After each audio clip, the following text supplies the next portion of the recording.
on day one of our 21 days of prayer and fasting, and I hope you have your Gateway Prayer Guide because we are on day one. And the instructions on how to accomplish this are in the first couple pages of that. There's a little letter of introduction from me, and then there's a little instruction sheet that says, hey, have a certain time, a certain place, and a plan.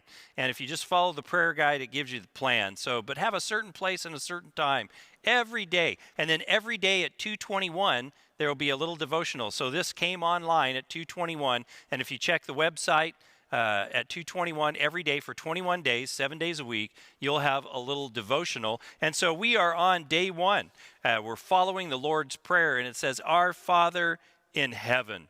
That statement that Jesus makes, that the plan for prayer for his disciples so that they have a healthy relationship with God is to see God as a father.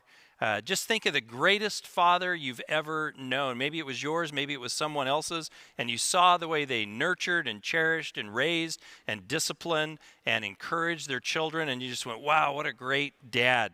Think about that and just extrapolate from that how much greater God is than that. In fact, the Apostle Paul writes this, you have not received a spirit that makes you fearful slaves of God. No, no, no. Instead, you received God's Spirit when he adopted you as his own children, and now we call him Abba, which is Aramaic, means daddy, father.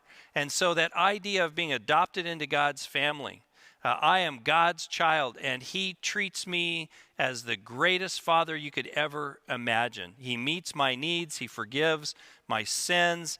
He helps me through the stresses of life. He is always there to walk with me in whatever happens. And he gives me goals for life and how to live, and to live with wisdom and discernment and interdependence.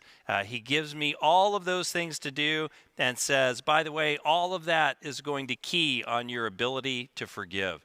And so as we look at day one of our prayer guide, make sure you take some time to think about what God is interested in accomplishing in your life and my life. And we will see you soon. God